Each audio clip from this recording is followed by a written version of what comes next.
What's up guys, it's your boy Crystals here, and for this video I'm going to be going over a list of movies that I think pair really well with Mickey 17. In case you're not in the know, Mickey 17 is the latest movie from Bong Joon-ho. It is in theaters now. Go watch it if you haven't, and if you have watched it, I recommend watching it again because I think it's that good. Mickey 17 has a lot of themes that it tackles, a lot of concepts, a lot of acting and screenwriting choices. There's a lot about Mickey 17 that it definitely just kind of sledgehammers at you instead of just easing you into it. So if you're someone that has not watched Mickey 17 yet, I have a list of movies that I would consider watching to maybe give or take prepare yourself for the movie. These aren't super complex movies. These aren't like art house, kino, cinema, or whatever, or at least they're not to me anyway. These are pretty simple movies, fairly popular, also fairly recent movies. But importantly, these movies have aspects about them that I think when you watch them can be seen as a decent parallel with Mickey 17. So on that note, let's get started. I'm so excited to do this. So kind of a low-hanging fruit here, as this is indeed Bong Joon-ho's latest film, I'm going to recommend a Bong Joon-ho movie. Bong Joon-ho's been around for quite a while now. He's been making film at least since the early 2000s, if not earlier than that. He's made movies like The Host, Okja, Snowpiercer. He's also made Memories of Murder that has a lot of critical acclaim and I think has kind of a cult following or what have you. He's also made this, Parasite. If you're someone that for some reason has not watched Parasite, if you get nothing else out of this video, you should definitely watch Parasite. Not only is Parasite just a fantastic film, matter of fact, it's probably one of the best films of the previous decade, if not one of the best films of all time. Parasite also explores a lot of things that is also explored with Mickey 17, specifically what someone that is in a state of poverty, that lives in sort of destitution, is willing to do in order to find a better opportunity. Mickey is willing to leave Earth behind, as it's now a dystopia that specifically has bookies after him, in order to go to Niflheim, which is a barren, cold wasteland with these creeper creatures, and that is an improvement from his current situation on Earth. Much in the same way that the family that lives in the hovel that they live in are willing to masquerade as somebody else in order to have a better paying job. So for that reason and more that I might not be mentioning because this video would take forever, definitely watch Parasite going into Mickey 17. Or if you've already watched Mickey 17, you should still watch Parasite. Or just watch Parasite just because. I love that movie so much. So for movie number 2, I thought about the great actor Robert Pattinson. For those of you who don't know or are stuck on Robert Pattinson being Edward Cullen from Twilight, Robert Pattinson has had a really interesting kind of low-key career since the end of the Twilight series. In which case, Robert Pattinson has established himself as someone who can do just about any role, basically. He's worked with Christopher Nolan on Tenet. He's working with Christopher Nolan on The Odyssey right now.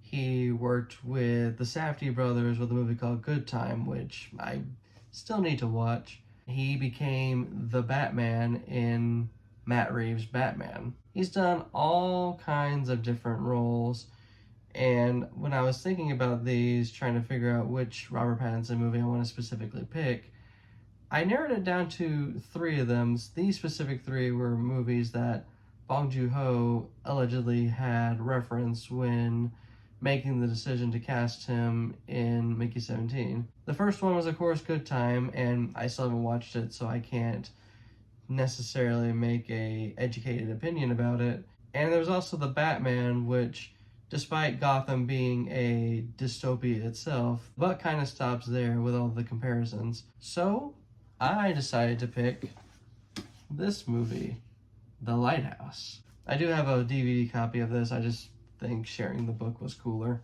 So one aspect of Robert Pattinson that has become so invaluable is his ability to create all these different accents. Because if you watch other movies from Robert Pattinson's career, post Twilight of course, you can definitely tell that he doesn't have the same way of talking each and every time. Add to that Pattinson's character, not too unlike Mickey in a way, someone that is willing to leave it all behind just for a new opportunity. Even if that opportunity comes in the form of working with Willem Dafoe, who is a crazed, possessive lighthouse keeper that is super toxic and gaslights him in every minute.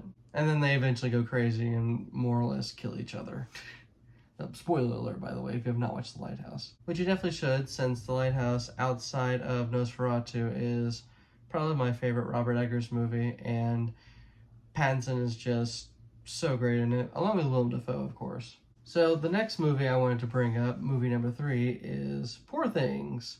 Why Poor Things, you ask? In what way is Poor Things even related to Mickey 17? The answer is Mark Ruffalo.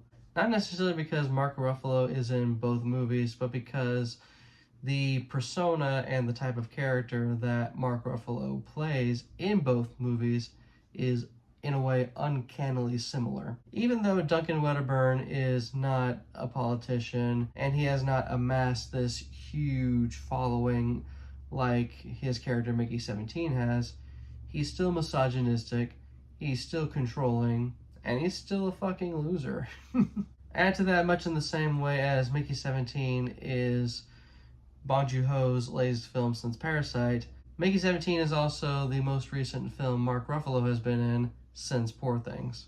Outside of that, there's themes in Mickey 17 that kind of sort of touch down on controlling women, and that's definitely something in Poor Things as well, something big in Poor Things. Definitely check out Poor Things if you haven't yet, and definitely check it out if you're gonna go see Mickey 17 soon. And another movie that touches down on controlling women and also touches down on crazed cult-like leaders, I wanted to bring up a movie that came out last year, at least one movie that came out last year, and this movie is Furiosa, a Mad Max Saga. Chris Hemsworth's Dementis is definitely a parallel between Mark Ruffalo's character Mickey 17. Considering how more or less charismatic he is, considering the following he has that is more or less willing to do just about anything for him. Mind you, his opponent, Imperator Joe, also kind of similar, and matter of fact, probably more controlling of women than Dementis is.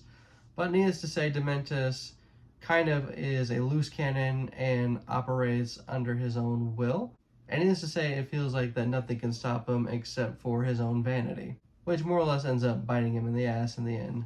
Much similar to Mark Ruffalo's character in Mickey 17. I'm going to put in the caption somewhere what Mark Ruffalo's character was in Mickey 17, so that way, you guys know who I'm talking about. But anyhow, yeah, Furiosa, definitely something you should watch when going into Mickey 17 for sure. And I'm not even going to touch the whole box office numbers thing. That's a whole can of worms that I don't feel like going anywhere near.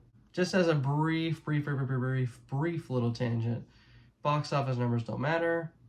The movie sending a message does. So the next movie, movie number 5, is going to be a movie that I don't think you would expect to connect to Mickey 17, but in my opinion it does. I was thinking about a lot of romantic comedies that have came and went, since in a lot of ways Mickey 17, via Mickey's relationship with Nasha, is more or less kind of a romantic comedy in a way, or at least one of the better romances I feel that is going to come out this year. So a movie that I thought about was Hitman. Glenn Powell as the titular hitman. Well, he's really just a guy but masquerading about as a hitman, which kind of lends to the whole thing about personas and doppelgangers that Mickey 17 touches down on. I wouldn't necessarily call 17 and 18 doppelgangers of each other. I mean, they kind of are.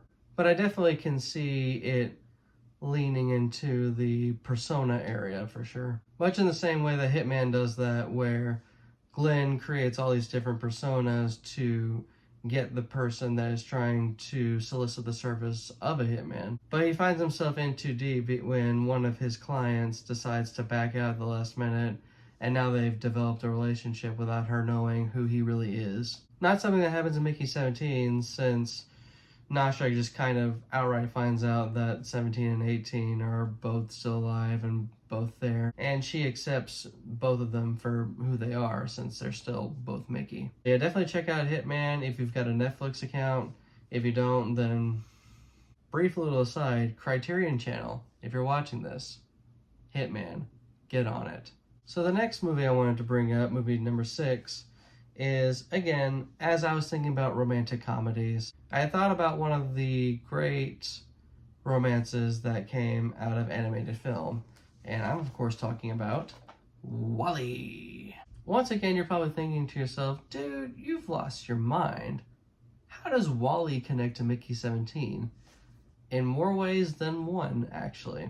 So not only is WALL-E the first film that I brought up that is more so leaning into sci-fi, I feel. It also is a romance between WALL-E, who is just a garbage compactor on wheels that's easily replaceable, easily repairable, much the same way that Mickey 17 is. Once he dies, they just print him out again and send him out in the field once again. And WALL-E's relationship with Eva, who kind of the same, but significantly more upgraded. In addition to that, WALL-E, much like Mickey, kind of just wants a greater purpose or wants a better opportunity for themselves, which is why when WALL-E sees that Eva's leaving the planet, WALL-E goes with her. WALL-E is able to do it for love, such is the way. So yeah, definitely check out WALL-E if you haven't. Another thing I want to bring up is the environmental aspect, how humanity basically trashed Earth and didn't take care of it, so now humanity had to leave Earth. They eventually do come back to Earth, which is not something that happens in Mickey 17. Kind of, sort of. I'm due for a rewatch for Mickey 17, so I'll be more certain when I eventually do my review. So if you want to catch my full-length, non-rough draft-ish review, then consider subscribing to the channel and hit like on this video if you end up liking this video. And leave a comment so we can engage in this more. There we go, algorithm, you are sated. But yeah, WALL-E definitely leaning into a lot of the environmental themes, definitely leaning into a lot of themes about the dystopian future ahead of us. Another movie I want to bring up in terms of futuristic dystopias where the protagonist more or less just wants love and just wants to lay his head down somewhere after going through his job. I'm talking about Blade Runner 2049. Our main protagonist is someone that, like I said, he's got the AI girlfriend, and he is more or less just committed to that relationship. He definitely just wants to just go home to her every day after dealing with his 9 to 5 of hunting down androids. Added to that, there is a theme in Mickey 17 about the destruction of expendables as they're seen as just, replaceable. There's something in Mickey 17 called multiples where that's what 17 and 18 are, and the policy is that if there's a multiple, you destroy them. Much in the same way in Blade Runner, that is the theme with a lot of the runaway androids that just want a life of their own. It's been a hot minute since I've watched Blade Runner 2049, but that was definitely like a theme I definitely picked up on thinking about this movie and thinking about Mickey 17. Blade Runner 2049, it may have failed at the greater box office, but it has not failed in our hearts. And I hope it doesn't fail in yours when you check it out, as well as, Mickey 17. You get the gist at this point. Another sci-fi movie that I also want to bring up, this is the second to last sci-fi movie, is James Cameron's Avatar. In Mickey 17, the humans encounter a creature that Mark Ruffalo's character just refers as creepers, and that kind of just catches on. And they don't realize that they're more than just big, ugly things that roll around like little roly-polies, as my girlfriend put it in our reaction video, which I'll link in the description. The creepers are sentient beings. They have their own form of communication, have their own culture. much in the same way that the Na'vi do in Avatar. It's a lot more established in Avatar, obviously, but akin to Mickey 17, in Avatar they don't fully understand what it is they plot to just take over and chop down and just demolish. They don't quite understand the planet that they have found themselves colonizing. So yeah, Avatar, that's another recommendation I got.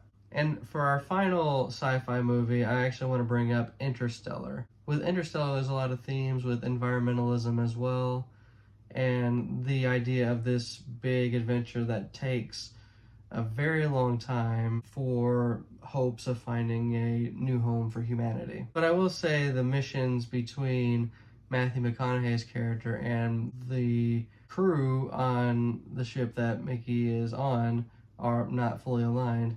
Matthew McConaughey is looking to save humanity as a whole from the Earth just being depleted of resources, whereas Mickey, again, just looking for a better opportunity off-world. Eventually his goals realign to where he wants to protect the crew that's on the ship from total annihilation from the creepers, as well as the creepers' mutual annihilation, since Ruffalo is hell-bent on just detonating a bomb, blowing up so many of them. So yeah, definitely recommend Interstellar.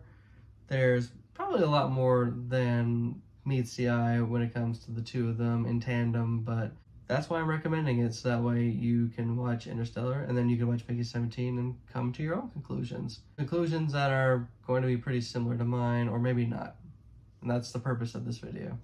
Anyhow, I got one more movie for you guys. Again, kind of a curveball, one that you might not fully expect. This is Guillermo del Toro's Pinocchio. I have no idea if you can see the title from here or not. In case you can't, there it is. I love this movie. Much in the same way that Mickey 17 is expendable and replaceable upon death, Pinocchio just can't die. And I thought about movies that relate to that subject of how the main character is able to process death, or rather how the main character processes death differently than the average person. I mean, obviously Pinocchio is a wooden little lad that more or less kind of has a soul of sorts. Whereas whether or not the Mickeys have souls or not is up for scientific debate, of course. But they are both at a certain point seen as just the perfect soldier or the imperfect employee. You essentially cannot kill them. In Pinocchio's case, yeah, he spends a little while in the afterlife, but eventually respawns later. And in Mickey's case, you just find him, throw him in a big-ass fire pit that recycles his biological materials and all that, and then just reprint him and put his memories back in his body. And that is something that is not really understood by either of their peers. In Pinocchio's case, it kind of seems like Geppetto and everybody else just kind of had just accepted that, oh yeah, this is just something that Pinocchio just does. Whereas with Mickey, they keep constantly asking him, what's it like to die? And Mickey never really has like a great answer for it because he's still afraid of dying and doesn't like dying. Much in the same way, of course, like the average person doesn't. So yeah, definitely check out Guillermo del Toro's Pinocchio. It's on Criterion if you don't feel like getting a Netflix subscription. So there's an option there. But yeah, that covers all 10 movies. I hope you found this video insightful. Always open to constructive criticism. And what are some movies that you feel should definitely be paired with Mickey 17? Because I know there's probably like a ton of movies that are older or more recent or somewhere in the middle that definitely can work with Mickey 17. Anyhow, I hope you guys are having a pleasant afternoon or night or morning or whenever you're watching this. And I will definitely see you guys in the next video, which hopefully should be the next Mickey 17 review. Hopefully. This your boy Crystal is here. Signing off.